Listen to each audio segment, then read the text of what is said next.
जब नरेंद्र मोदी जी 2014 का चुनाव लड़ रहे थे, जब वो 2019 का चुनाव लड़ रहे थे, तो उन्होंने एक नारा दिया था, आपको याद होगा, कांग्रेस मुक्त भारत। याद है आपको?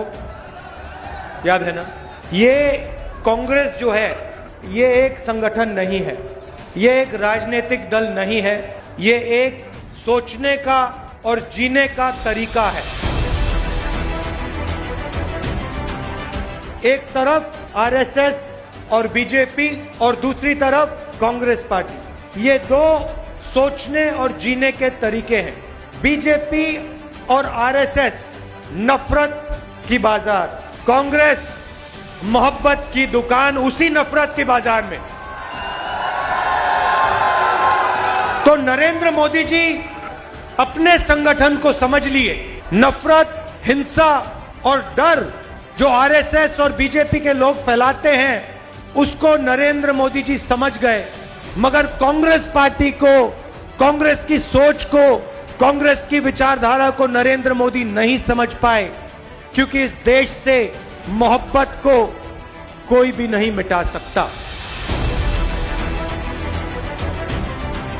ये मत सोचिए कि कांग्रेस पार्टी और बीजेपी के बीच में लड़ाई चल रही है ना, ये इस धरती पर हजारों सालों से यही लड़ाई चल रही है।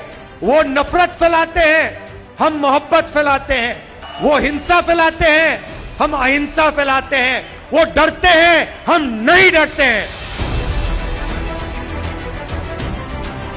नरेंद्र मोदी जी ने 6, 7, 8 साल हजारों करोड़ रुपए मुझे और कांग्रेस पार्टी को बदनाम करने में लगा दिए। मैंने एक शब्द नहीं बोला। जितने भी उन्होंने मेरे बारे में झूठ बोला, मैंने एक शब्द नहीं बोला, मैंने कभी जवाब नहीं दिया, मैं चुप रहा। आपने देखा होगा मेरे बारे में जो भी कहते थे, मैंने कभी नहीं कहा ये गलत बोल रहे हैं मेरे बारे में। आप देख लो, मीडिया देख लो, 8 साल मैंने एक शब्द नहीं बोला। और फिर एक महीने में इनके हजारों करोड़ रुपए को जला दिया मैंने। क्यों? क्योंकि पूरे देश को दिखा कि इस व्यक्ति के दिल में इस देश के लिए, इस तिरंगे के लिए, किसानों के लिए, मजदूरों के लिए सिर्फ मोहब्बत है और कुछ है ही नहीं। केरला में कहते हैं, केरला में कांग्रेस मजबूत है, कर्नाटक में बीजेपी की सरकार है, वहां पे यात्रा फ्लॉप होगी।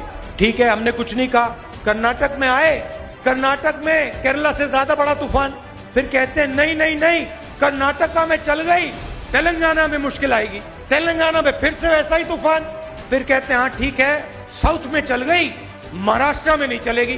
पता लगा कि तूफान छोड़ो, वहां पे महाराष्ट्र में सुनामी आ गई। फिर कहते हैं ठीक है भैया, हिंदी बेल्ट में तो फेल हो जाएगी।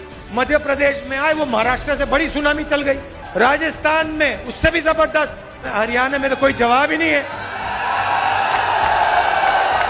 अब देखो क्या कह रहे हैं, अब कह रहे हैं, अब मुझे चिट्ठी लिखी होम हेल्थ मिनिस्टर ने, राहुल जी कोरोना वापस आ गया है, कोविड वापस आ गया है, यात्रा को बंद कीजिए, बाकी हिंदुस्तान में पब्लिक मीटिंग जितनी करानी करा लो, बीजेपी करा सकती है, मगर जहां भारत जोड़ो यात्रा चल रही है, वहां पे कोरोना और कोविड है। हुड्डा जी ने कहा आने वाला समय कांग्रेस पार्टी का है, मैं उसको थोड़ा बदलना चाहता हूं। ये जो कांग्रेस पार्टी है, ये आपका औजार है, ये आपका हथियार है। किसका? किसानों का, मजदूरों का, छोटे व्यापारियों का, युवाओं का, ये उनका हथियार है। तो आने वाला समय कांग्रेस पार्टी का नहीं होगा, आने वाला समय हरियाणा की जनता का, किसान का, मजदूर का होगा। जरूर कांग्रेस पार्टी आपके साथ खड़ी होगी, मगर समय कांग्रेस पार्टी का नहीं, आपका होगा।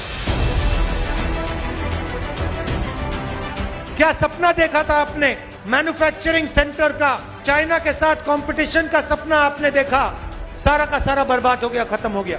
ये आपकी सच्चाई है। सपना क्या था? आज आप अपने जूते के नीचे देखो, मेड इन चाइना, शर्ट के पीछे देखो, मेड इन चाइना। सपना यह था जब चाइना का कोई युवा बेजिंग की दुकान में जाके शर्ट खरीदे, उसके पीछे लिखा हो मेड इन फरीदाबाद।